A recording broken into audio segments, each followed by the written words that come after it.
Testing, testing, 1, 2, 3, testing. Line level, all right?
Testing, 1, 2, 1, 2. That's great. Testing. Thank you. Okay.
Morning. This subcommittee on workforce protections will come to order. I note that a quorum is present.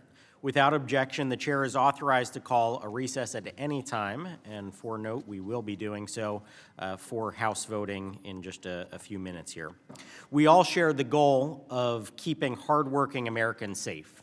Today's hearing examines the federal agency responsible for ensuring the safety of our men and women who help power our nation. The Mine Safety and Health Administration, also known as MSHA, establishes and enforces safety and health standards governing all mines, both above and underground. We're joined today by the Honorable Wayne Palmer, the Assistant Secretary of Labor for Mine Safety and Health at the U.S. Department of Labor, who will share with us the Trump administration's vision for MSHA. Assistant Secretary Palmer was confirmed by the Senate on October 7th of 2025. Prior to his appointment, he served as the Executive Vice President of the Essential Minerals Association. He also served in the first Trump administration at MSHA, including as Principal Deputy Assistant Secretary and for a time Acting Assistant Secretary. He also served as Chief of Staff to a senator from my home state, Senator Rick Santorum. This marks the first time in 6.5 years that the Assistant Secretary of Labor for MSHA has testified before this committee, and I commend the committee for holding this important hearing and welcoming Assistant Secretary Palmer today. Mining plays a critical role in supporting our economy and America's energy independence. As a representative of the great Commonwealth of Pennsylvania, which has more than 700 active mines, I've seen firsthand how this industry supports jobs, families, and local economies. Under the Trump administration, there is an opportunity for mining to grow and continue delivering for communities across the country. Last year, President Trump issued several executive orders aimed at increasing domestic mineral and coal production, and as we seek to expand production, our responsibility is clear. We must ensure workers' protections keep pace. This is where MSHA comes in. MSHA must promote and implement strong and effective policies so that every mine worker can finish his or her shift and return home safely to their loved ones. While MSHA oversees the health and well-being of workers in this unique industry, it also faces the challenge of protecting workers from hazards common in other industries, such as respiratory-related silica issues and hazards that are unique to mining, such as black lung disease. Given his leadership experience at MSHA and his background in the mining industry, Assistant Secretary Palmer is well-equipped to confront these issues, and we thank you for joining us here today. Going forward, MSHA must uphold strong safety standards while also supporting innovation as technologies and operational demands evolve. This can be achieved by pairing focused, effective enforcement with a strong compliance assistance program that promotes collaboration among employers, workers, and MSHA. By working together, we can develop practical, common-sense policies that prioritize safety and worker well-being. Again, Assistant Secretary Palmer, thank you for being here today, and we look forward to your testimony. With that, I yield to the ranking member for her opening statement. Thank you, Mr. Chairman. Good morning, everyone. Thank you so much, Assistant Secretary Palmer, for being here today. Since its inception in 1977, the Mine Safety and Health Administration, MSHA, has strived to protect American miners from occupational hazard and negative health impacts, prevent disease through inspection and oversight. MSHA sets vital health and safety standards, such as rules on dust levels, posting warning signs, and controls for explosive hazards. To set those standards, MSHA heavily relies on the research capacity of other agencies, such as the National Institute of Occupation and Safety and Health, which identifies hazards and conducts health research. MSHA's work is critical in keeping miners healthy and alive. Unfortunately, after declining for decades, black lung disease is now on the rise. X-ray surveillance data indicates that the prevalence of black lung disease has doubled from 2007 to 2017. Nearly 1 in 5 lung-tenured minors in Appalachia have been diagnosed with black lung disease. The most severe form, called progressive massive fibrosis, is now at epidemic level. PMF, or complicated black lung, is caused by the inhalation of coal and silica dust. In fact, silica dust is 20 times more toxic than coal dust alone and has been identified as one of the main causes of the spike in black lung. Black lung can be a devastating disease. Minors gradually lose the ability to breathe, causing them to wheeze and gasp for air. For some with PMF, survival requires lung transplant, but even then, life expectancy does not usually exceed 5 years. Even more troubling, PMF is now afflicting minors at far earlier ages, with cases being documented in minors in their 30s and 40s. And sadly, there is still no cure for black lung disease. The relationship between silica and black lung disease among coal miners is particularly well known, but silica dust is a significant threat to workers in metal and non-metal mines, which makes up more than 90% of active miners in the country. These miners also face the risk of chronic lung disease and cancer. Recognizing this long-standing danger, the Biden administration made one of the most significant updates to mine safety standards in decades to protect miners from exposure to silica dust. In 2024, the Biden-era Department of Labor issued a rule to protect workers from serious health threats by lowering the allowable levels of silica exposure in miners and extending operation-funded respiratory screening to miners. But now the Trump administration is reversing course on this progress by refusing to defend this new rule in court. We often hear our colleagues on the other side of the aisle accuse regulatory agencies in a Democratic administration of what they call sue and settle. But right now, this administration appears to be working hand in hand with the mining companies to weaken this important silica rule. Also of critical concern is MSHA's ability to hold bad operators accountable for injuring or killing miners. MSHA now has only 654 inspectors. I look forward to hearing more from the Assistant Secretary about his plans to restore the agency to full capacity. Staffing ultimately is the agency's capacity to get the job done to protect miners. I worry that the current status is not serving miners well. In 2025 alone, there was 21% increase in miners' fatality, driven by a 40% increase in deaths in metal and non-metal mines. Ranking Member Scott and I sent 2 letters earlier last year inquiring about the extent and impact of firing DOL and MSHA.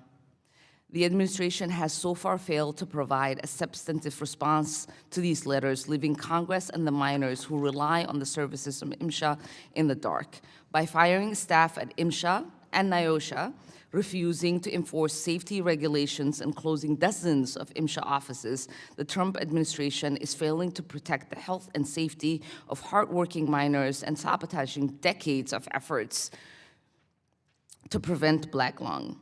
As healthcare costs skyrocket, miners should not have to worry about workplace exposures forcing them into hospitals.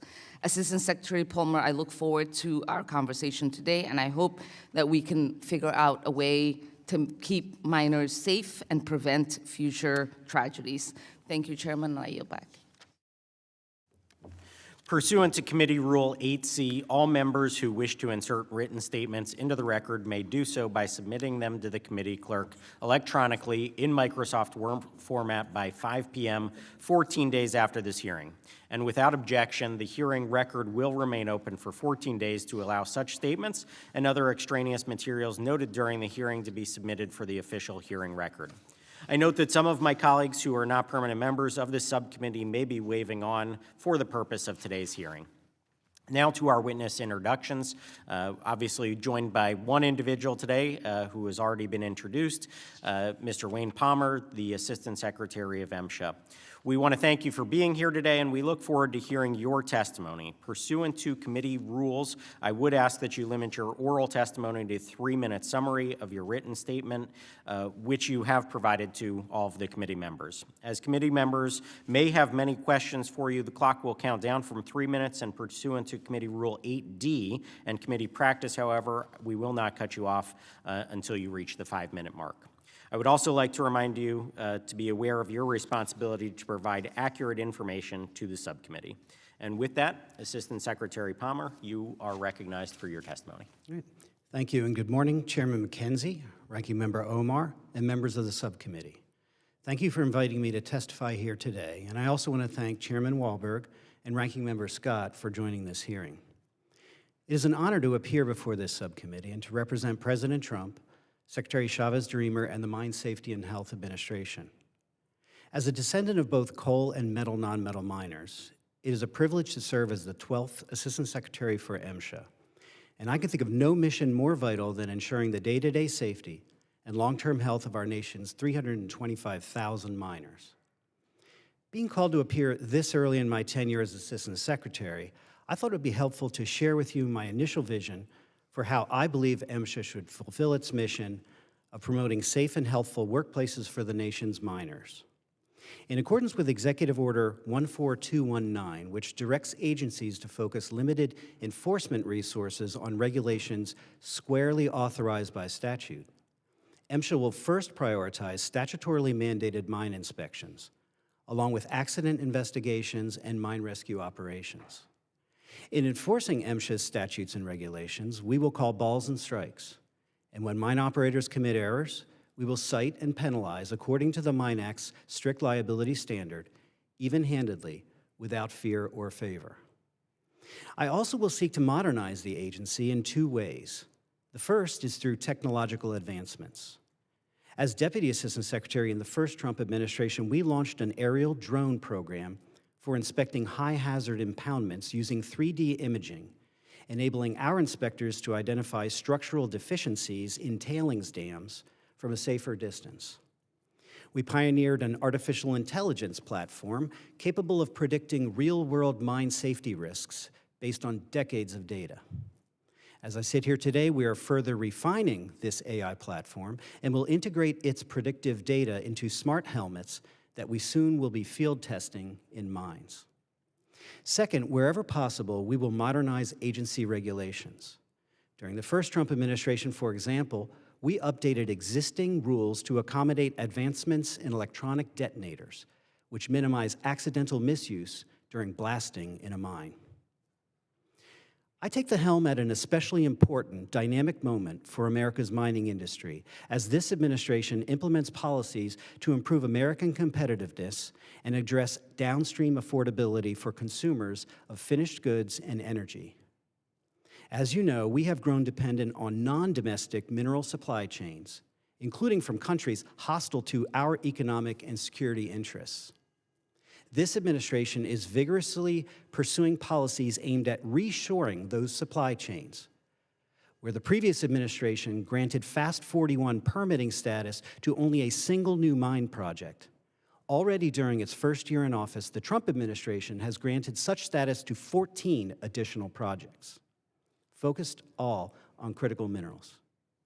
Where the outgoing administration imposed a moratorium on coal lease sales in service of energy security and affordability, the Trump administration is moving to increase sales. These are just 2 examples of actions that will lead to new mines and increased production at existing mines. with the International Energy Agency reporting that strong policy support already boosted domestic demand for coal in 2025. So what does this mean for MSHA as an agency? Well, from a safety perspective, when new mines enter their development phase, MSHA will provide compliance assistance to startups. So far, MSHA has assisted 93 new or reopening mines with regulatory compliance, helping them to avoid thousands in fines and more swiftly commence their operations. How better to ensure safety than to help a new mine prepare for regulatory compliance before MSHA shows up unannounced for that mine's first statutorily mandated inspection? From an organizational efficiency perspective, it means situating our resources strategically to accommodate future growth. The majority of critical mineral mines in development fall west of the Mississippi, and MSHA needs to be resourced accordingly into the future. Again, I appreciate the opportunity to discuss mine safety and health with you. I look forward to answering any questions that members of this subcommittee may have. Thank you, Mr. Palmer. Under Committee Rule 9, we will now ask questions of the witnesses under the 5-minute rule. We will recognize the chairman of the full committee, Mr. Wahlberg, and then we will move to recess and reconvene after House voting. With that, I turn to Mr. Wahlberg. Well, thank you, Mr. Chairman, and thank you, Mr. Palmer, for being here. I remember when I chaired this subcommittee a number of years ago, and the opportunities to go down into underground mines in West Virginia, Pennsylvania, open pit, surface mining out in North Dakota, salt mine under Detroit, and then up in the Upper Peninsula of Michigan to see some of the hard rock mines that went on. What a valuable resource and endeavor we have, and the miners, incredible people willing to do things that most don't think about, and as well as the mine operators providing the resources that we need. So thank you for your attention to all of this. MSHA's mission is to promote safe and healthful workplaces for America's miners, and that demands that robust compliance assistance efforts accompany the agency's enforcement status. Can you discuss the agency's compliance assistance and safety and health, or the CASH program, with us? Thank you, Mr. Chairman, for that question. So the CASH program was established last year. It stands for Compliance Assistance in Safety and Health. And it's one of a handful of different capabilities that MSHA has to provide compliance assistance. The CASH program itself is focused mostly on the startups that I was referring to in my testimony. So again, most of those tend to be west of the Mississippi. But when a mine is in development, our compliance assistance specialist under this CASH program will establish contact with them. Now, if the mine is still in early development and they haven't begun to construct the mine, build roads, build buildings, begin to move earth, they may not be ready for a compliance assistance visit, but we are establishing those relationships. And when they are ready, we will send a specialist out to walk them through what's referred to as an E01 inspection, the statutorily mandated 2s and 4s, as we call them, and without issuing citations and violations.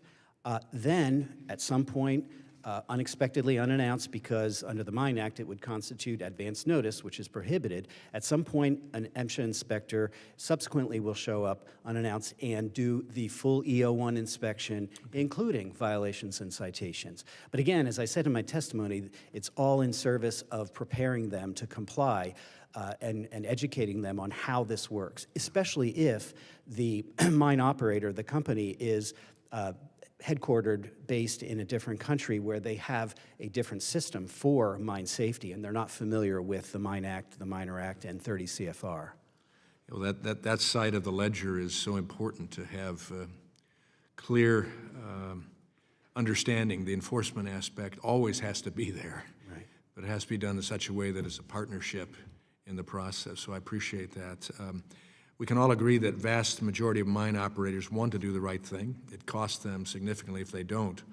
They want to take care of their workers, and they want to provide them with a safe and healthful workplace. In addition to the CASH program, what are you planning to do at MSHA to promote more outreach to all stakeholders and ensure their views are considered? Yes, thank you for that question, Mr. Chairman. So I intend, as Assistant Secretary, to be as visible, engaged, and responsive as possible with the industry, the stakeholders. Serving as Deputy Assistant Secretary during the first Trump administration, I spent a great deal of time attending safety conferences and speaking and just getting to know the operators. I believe that having those relationships goes a long way toward helping them to comply and keep their minds safe. I'm also looking to renew these formal alliance agreements that MSHA has had in place since the year 2000 with numerous trade associations in the mining industry. And they are non-binding, they're more aspirational, but they do softly commit, again, non-binding, the two parties, MSHA and the trade association that is party to the agreement, to convening at least twice a year in service of safety to cover really important safety topics and trends in mine safety. So I intend to be fully engaged with the industry along the way. Well, I applaud you for your more than 20,000 inspections of 12,000 mines during the course of 2025, and don't have time to ask you about the plans for 2026, but I assume it'll be aggressive as well and help us in the whole mining situation. I see my time has expired. I yield back. Thank you, Mr. Chairman. A vote has been called in the House, and pursuant to the previous order, the chair declares the committee in recess subject to the call of the chair. We'll plan to reconvene promptly 10 minutes after the last votes in this series have been called. And with that, the committee now stands in recess.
Appreciate everybody's patience as the House was conducting voting. We will now reconvene our hearing today, and we are going to go back to member questioning for the witness. And with that, I will recognize our ranking member for 5 minutes of questioning. Thank you, Chairman. Assistant Secretary Palmer, I want a clear record on your past history with respect to the Silica Rule. You were previously the Executive Vice President of Essential Minerals Association, a trade association of mining companies. Is that correct? That's correct. Did EMA comment on the proposed rule? Yes, EMA did. Please detail your participation in those comments. As Executive Vice President, I oversaw the Safety and Health Committee, which is composed of the industrial hygienists and safety managers from all the member companies. Did you personally review, edit, approve, or direct any part of those comments? Those comments were the product of a consensus that flowed from all of those member companies. But did you have a direct contact with those comments before they were submitted? I participated in that process. Our president, Okay. And so what was the core objection to the rule by the Essential Mineral Association? well, Congresswoman, because the Silica Rule is currently subject to ongoing litigation and rulemaking, I cannot comment in any detail at this time. That is true because your previous employer, Essential Minerals, is also party to the litigation on the Eighth Circuit seeking to vacate the Silica Rule. Is that correct? That's not correct, Congresswoman. They are not party to that coalition challenge to the rule. They are not. They are not. Okay. Exactly what role did you play in developing the EMA's position and regulatory agenda in this case? I've already described the role that I performed, but again, because that rule is subject to ongoing litigation and rulemaking, I cannot comment in detail. Okay. Well, given your past activities related to the Silica Rule, have you recused yourself from matters related to this rule, yes or no? I follow all recusal directions from the designated agency ethics officer at the Department of Labor. Is that a yes or a no? I follow all recusal that the designated agency It's not that ethics hard, sir, for you to say you have recused yourself or you haven't. I do not recuse myself. It's that the designated agency ethics officer directs me to recuse myself from certain matters, and I adhere to that strictly. I appreciate you finally responding to Committee Democrats' oversight letter from last year on the agencies concerning decisions to proceed with multiple office closures. I want to focus on one decision in particular, which is your plan to close the District 12 office in Pineville, West Virginia. Are you aware of the history behind the creation of that office? Thank you for that question. I was not sworn in until October 23rd of last year, so I did not participate in that process. But I appreciate the opportunity to clarify. In your opening statement, you suggested that dozens of offices closed, when in fact it was only 6, one of which was already I'm slated asking for about a closure. particular one, so let me remind you. District 12 was created after the Uber Big Branch Mine disaster in 2010, an explosion that killed 29 miners. After this entirely preventable tragedy, MSHA recognized it needed to do more to protect miners. It created District 12 to split an overwhelmed district's workload and strengthen oversight capacity in southern West Virginia. Mr. Palmer, tell us plainly what you're going to do with District 12. Congresswoman, there were no terminations of inspectors in that process, as I understand it, that occurred last year with the closure of all 6 of those offices. And the inspectors who inspected mines are inspecting the same mines going forward. So, we have the same number of inspectors in that region. It as we did seems from your before. response that you are relocating the offices or reassigning folks. What steps have you taken to ensure the same problems uncovered in the after-action review of Uber Big Branch will not happen again after the offices have been closed? So the Labor Department made exceptions last year due to MSHA's safety and health enforcement mission, no inspectors were terminated, including those who were in their probationary period. The department also did not allow inspectors to opt into the second round of the deferred resignation program. And we will be able to complete all of our statutorily required inspections this fiscal year, just as we did last year, including in the region you're referring to. Yield back. Thank you. Next, I will yield to myself for 5 minutes of questioning and want to discuss, Mr. Palmer, the Trump administration's policies have gone a long way to encourage job growth, particularly in the mining industry, an area of focus of theirs. And the president has issued an executive order focusing on growing our domestic critical mineral and coal production. Can you please explain how MSHA fits in with that agenda? Yes, thank you for that question, Mr. Chairman, and I'd be happy to. So the administration has several different tracks where they are looking to incentivize more domestic mining, the reshoring of critical minerals, as I referred to earlier. One is Fast 41 status, where there are now 15 projects that have been assigned that status, which makes more efficient the permitting process for new mines. But there are other efforts. I can't speak to the detail of EPA. It's not part of the Department of Labor, but I know that EPA, in terms of the coal sector, has taken some actions as well. The granting or reviving the right-of-way to the Ambler Metals Mine in Alaska is another example. So there are all these different policies and actions that are leading to the opening of new mines, reopening of old mines, and additional mining at current operations. And so MSHA's role in that is wherever mining occurs, whether it's new or pre-existing, we are bound by the Mine Act to perform our EO1 inspections at least 2 times a year at surface mines and at least 4 times a year at underground mines. And we will continue to do that. As I alluded to in my opening testimony, we do want to track where those new mines are reopening, and as I said, so many of those new critical minerals mines are opening out west, and so I want to be sure as Assistant Secretary that we are resourcing the agency so that we have the capabilities, the resources in those places as these new mines come online. Well, thank you for that answer. As you are well aware, the expansion of critical minerals is an imperative for our country's national security. We have seen our adversaries try to use them as leverage against us, and so making sure that MSHA is keeping pace with that expansion is important in your role, and I look forward to hearing from the administration about that expansion, but also how MSHA can continue to maintain worker safety as that expansion occurs. My next question relates to something you touched on already, so I don't know if there is any more to expand on, but there have been leaps in technology over the past decade that have been pretty astounding. Obviously, the introduction of more AI-capable technology, you mentioned drones. Can you just discuss how advancements are changing the mining industry, and then also what that means for enforcement of laws under your jurisdiction? Right. Thank you, Mr. Chairman, for that question. So to me, the most exciting opportunity is through artificial intelligence, right?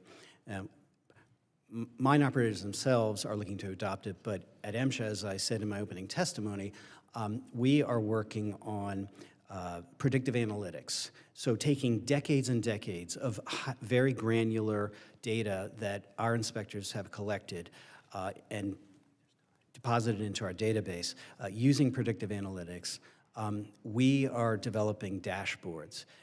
Some of those dashboards are intended for internal use and some are for external use. For internal use, when an inspector goes to a mine in the future, they will not just simply have a checklist of things that they need to look at as an inspector, but the predictive analytics will suggest to them that there are certain aspects of that mine that they need to pay particular attention to. In terms of external uses of these dashboards, ideally, at some point, we anticipate that a mine operator will be able to go on our website, log in with their credentials, and look at a dashboard that predicts for their specific mine based on their inspection history, violation citations, but broader metrics as well, like the type of material mined, the region, the climate, the size of the mine. And they will be able to look at predictive analytics, pointing them to the most likely hazards that would occur in their mine.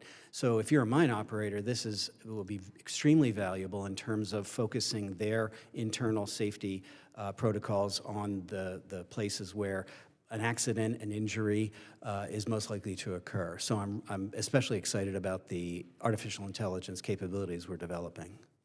Great. Well, thank you for your response there. I do have some other questions about silica, which I think members on both sides are going to be asking about, which is a good topic that we consider moving forward, and also about training of our miners and what we can do to encourage training in that space. With that, I will turn now next to Mr. Fine from Florida for his questions. Thank you, Mr. Chairman, and thank you for being here today, Mr. Palmer. Obviously, making sure that we can extract fossil fuels from our mines and other rare earth minerals safely is incredibly important for the national security of this country. We can live in a fictional world where we assume windmills and solar panels can make everything work, but those of us who live in the real world understand that that's not a sustainable strategy for the United States. I have a few questions. Certain parts of the Biden administration's first rule on respirable silica aligned with the silica requirements of OSHA, but others do not. This can lead to confusion over what rules need to be followed if, for example, a construction company is performing work at a mining facility. Under your leadership, how do you envision MSHA working with OSHA to create more clarity and consistency between rules that may deal with similar hazards? I appreciate that question, Congressman Fine.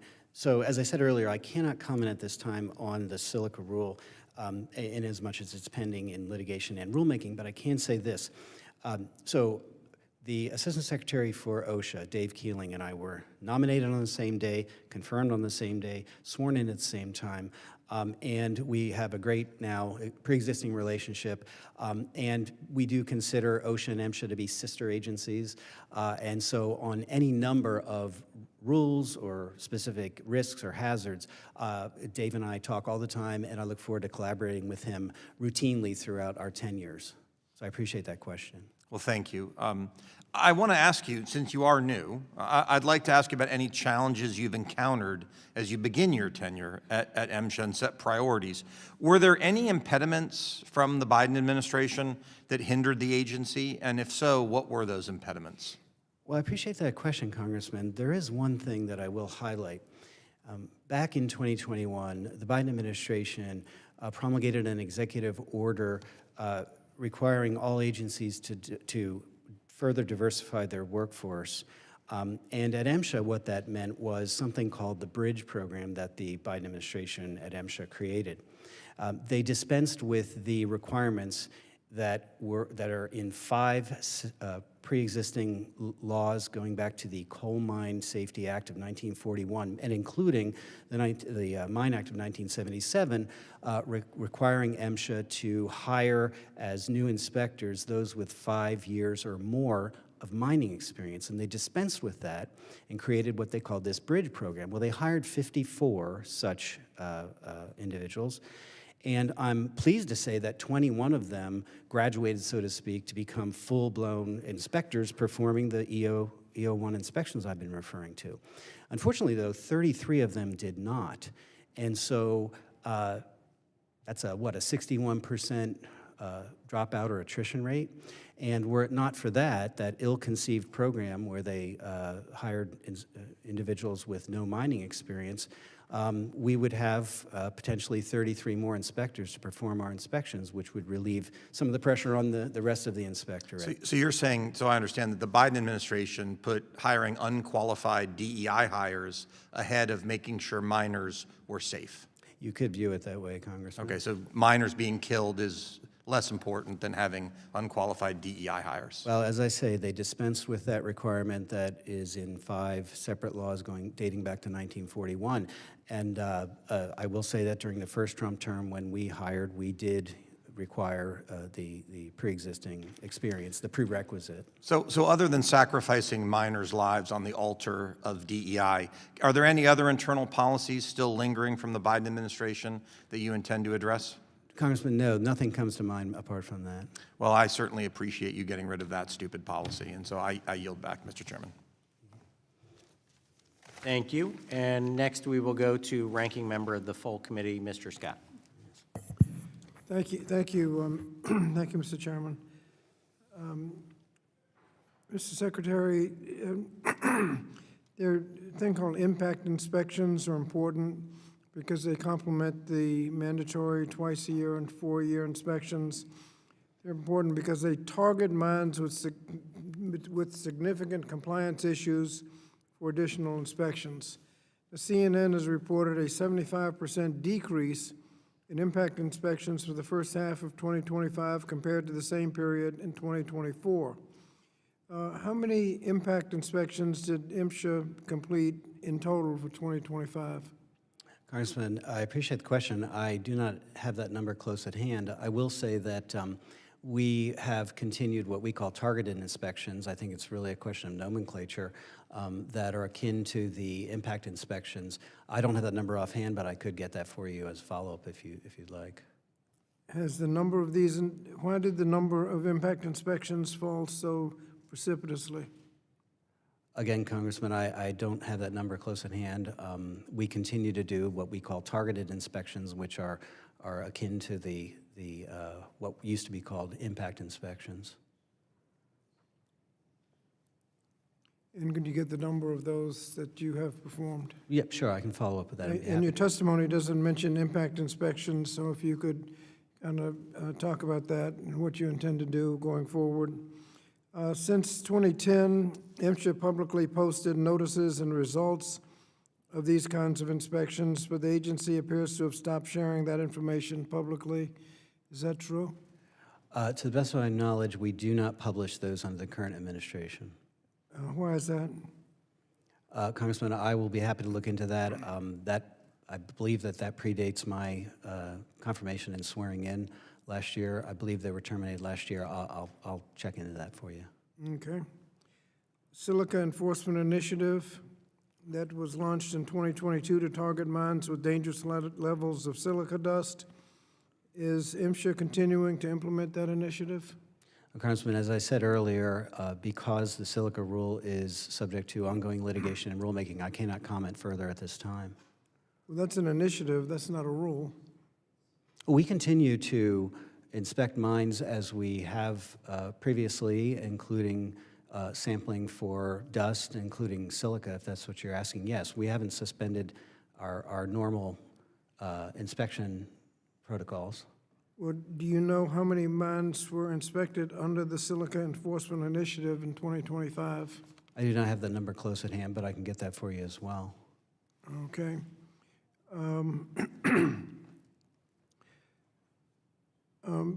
The incidence of progressive massive fibrosis, PMF, is apparently increasing and is a higher proportion of black lung benefit claims. Why is that? Congressman, Black Lung Benefits Act falls under the jurisdiction of the Office of Worker Compensation Policy within the Department of Labor. MSHA has no role in black lung benefits and implementing that law.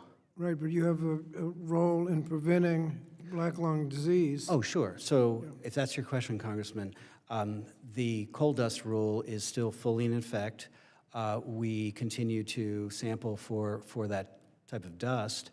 And if there's any concern there on my part, it's that I want to make sure that mine operators continue to have access to the CPDMs, the continuous personal dust monitors. There's only one manufacturer, as you may know. They submitted a new model for testing and certification to MSHA. Our role in that process is to test for permissibility in underground coal mines. Now, NIOSH has the responsibility for testing for performance to ensure that the device performs as designed and as it's claimed. And so I am in routine contact with NIOSH's senior leadership. As you may have seen, I believe it was last week, they got the go-ahead to rehire staff for the division that performs that testing.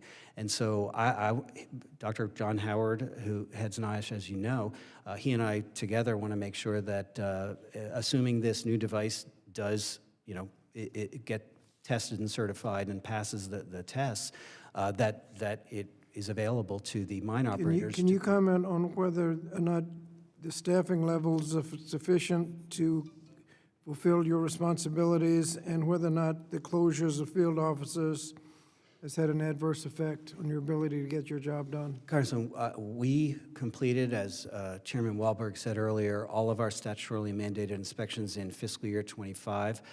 We have the ability to do likewise in fiscal year 2026. Every year, and this dates back at least to the first Trump term, every year we do some overtime. We have inspectors travel from different locations to help out other districts to make sure that those districts can fulfill their inspections. It does require overtime, which is cost. It requires travel, which is cost, and it does put more of a burden on some of our inspectors to do those additional inspections, but we have the ability to fulfill that obligation this fiscal year. Thank you, Mr. Chairman. Next, we will turn to Mr. Mesmer from Indiana. Thank you, Mr. Chairman, and thank you, Mr. Palmer, for being here today. Coal mining is an important part of my home district, where we account for all active coal mines in the state of Indiana.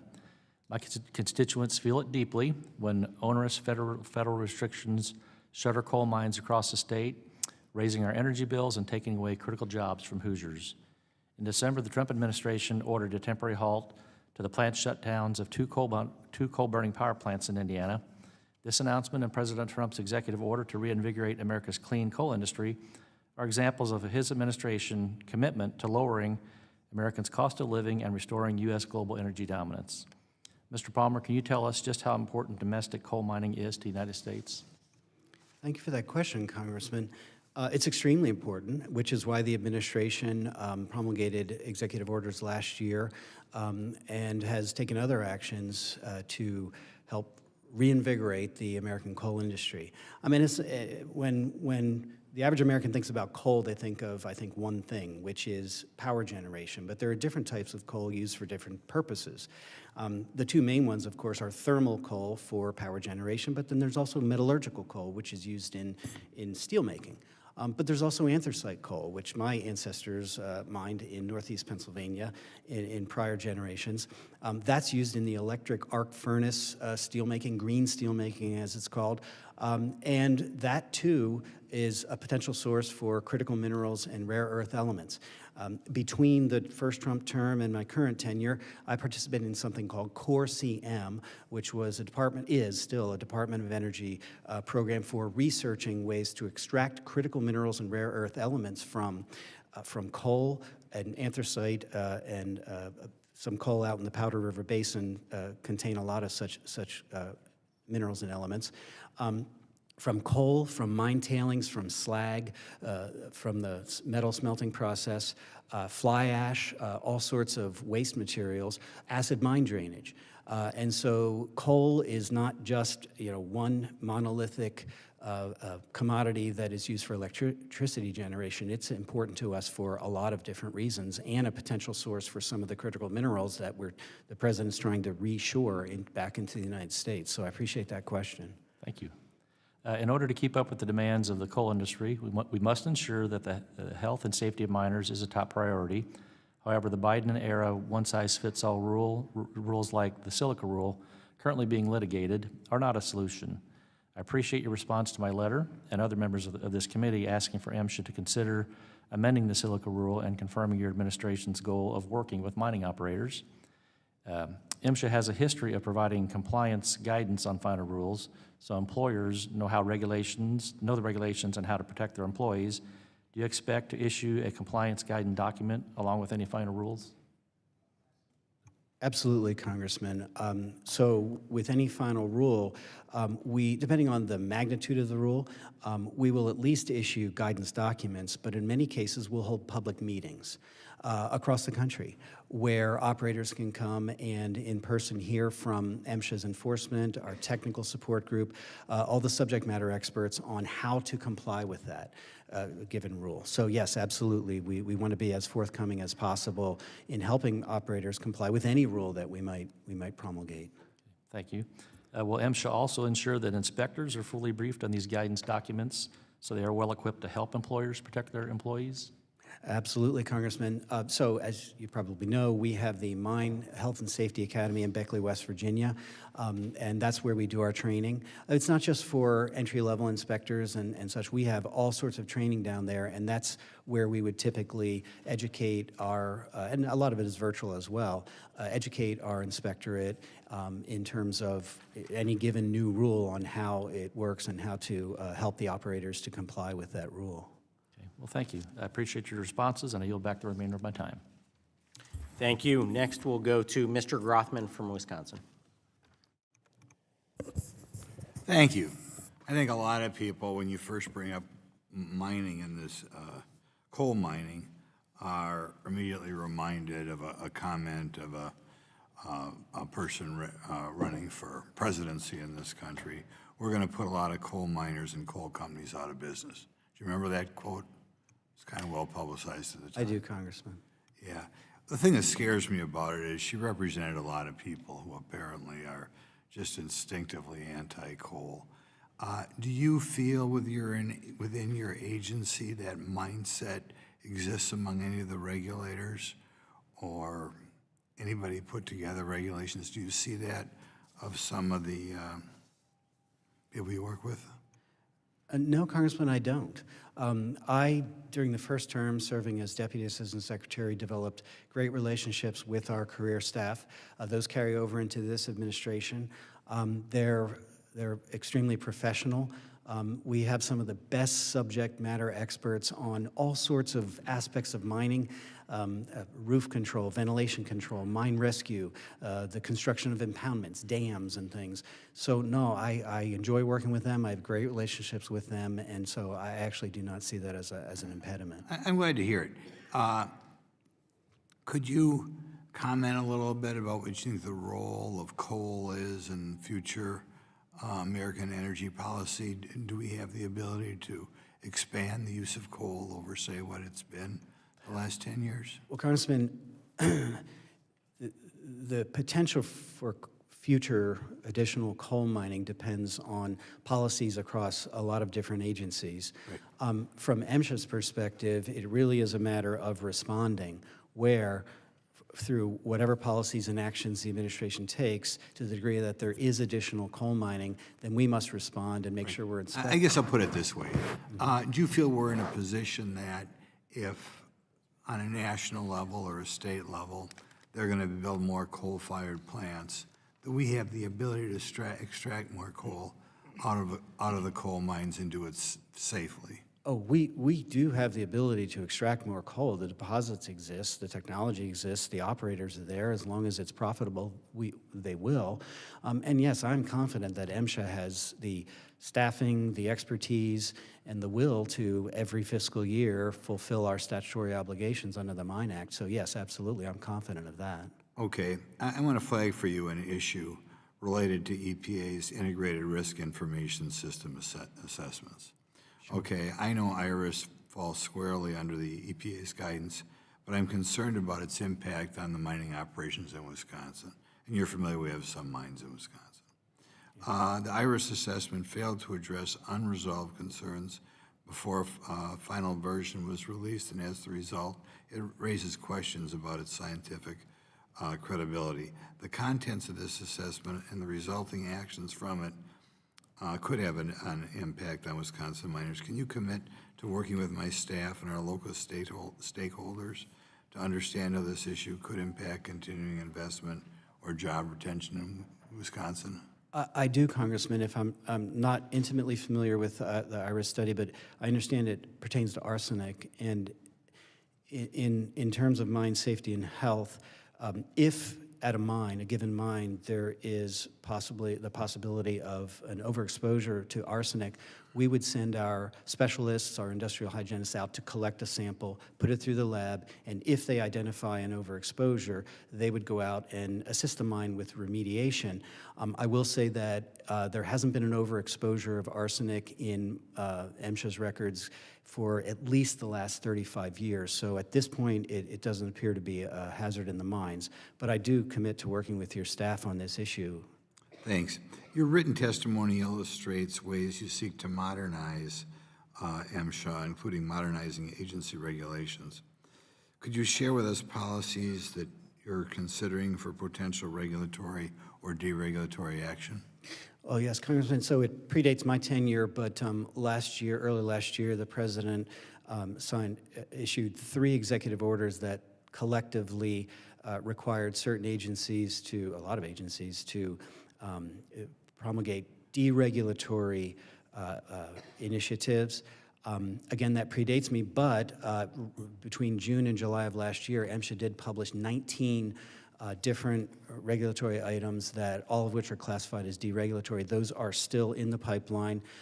We will continue on those 19 initiatives, and in doing so, I pledge to fully adhere to the Administrative Procedure Act of 1946, which lays out that process, and that process includes a period of certain duration, 30, 60, 90 days, whatever, where there's a public comment period, and any stakeholder can submit a comment to the record, and then once that comment period ends, the agency is obligated to analyze all of those comments and reflect those comments in the final rule. So those 19 deregulatory items are still in the pipeline. I can't comment on details because they are ongoing rulemaking, but I can tell you that they are continuing forward. Well, thank you, Mr.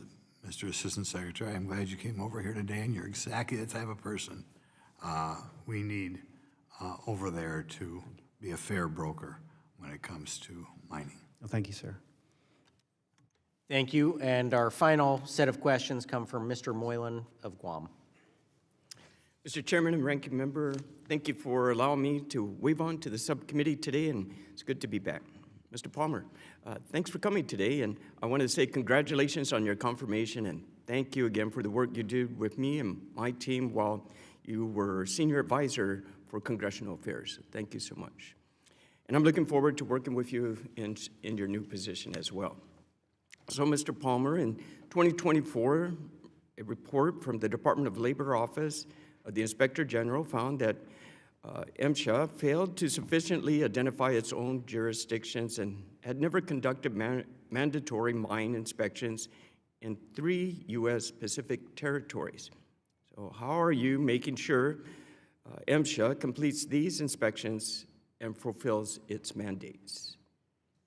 Thank you, Congressman, for that question. I'm familiar with that November 2024 memo to the Biden administration, and I can tell you this, that so last year, MSHA sent an inspector to all 3 of the territories in the Pacific to inventory the mines that are there.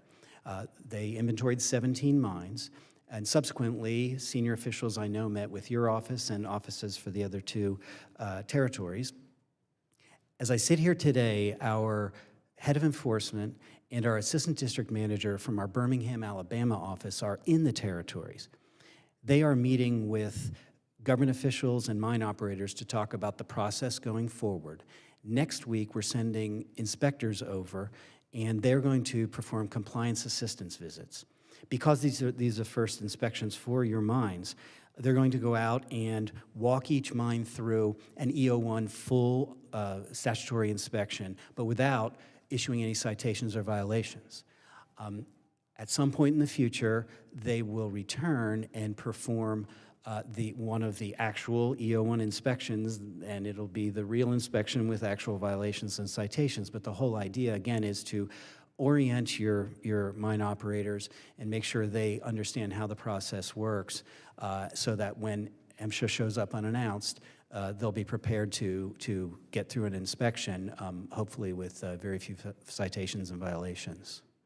That's very helpful, taking that approach. I'd like to work with you on this so we can help the island better understand what we need for the safeguard and the protection of the community and what we need for our nation as well. Absolutely, Congressman. And if you have any feedback that you get back home, please do share that with us, for better or for worse, because we want to make sure this occurs as efficiently and effectively as possible. So thank you for that. You're welcome. Just one other question. Now, when many people think about the mining industry and miners, they think about coal mining. But coal mining is just the tip of the iceberg compared to metal, non-metal mines, and a variety of above-ground mining operations. How are you taking a different approach to strategies for protecting miners in different sectors of the industry? And what factors are you taking into account as you develop these strategies?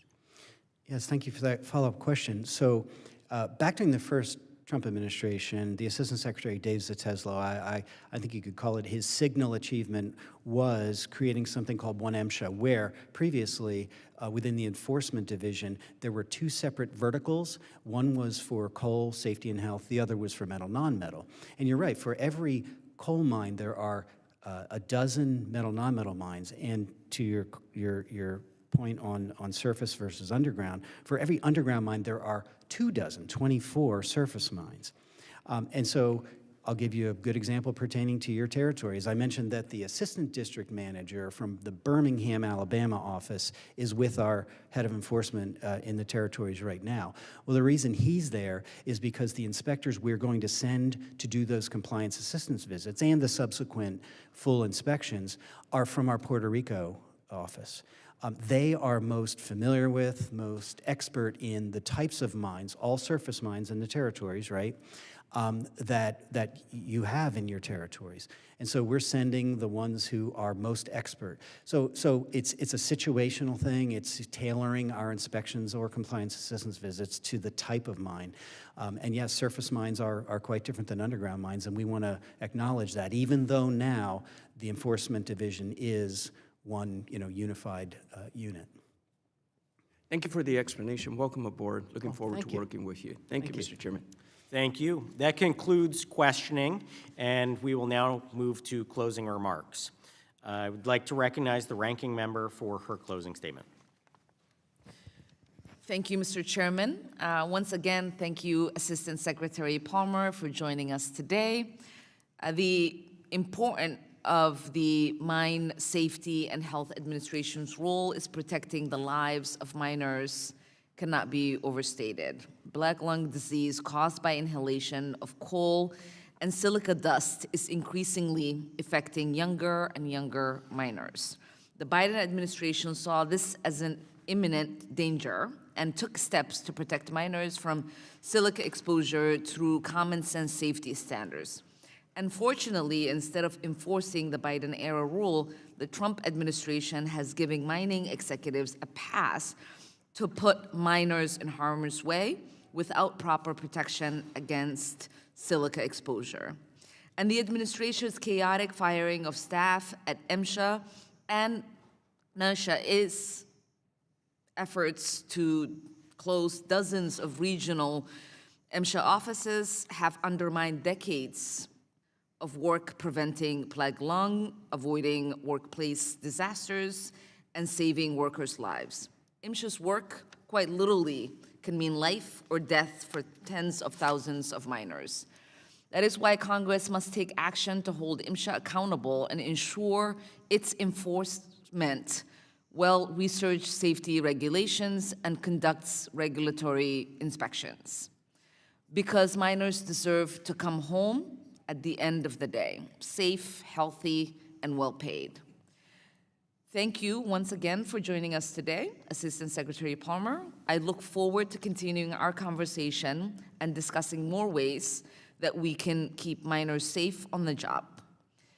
I would like to request unanimous consent to enter into the record a regulatory timeline of MSHA's silica standards, a timeline outlining decades of expert recommendations on dysperyl crystalline silica, a letter from the National Coalition of Black Lung and Respiratory Disease Clinics, and a letter from Appalachian Citizens Law Center and Appalachian Voices. Without objection.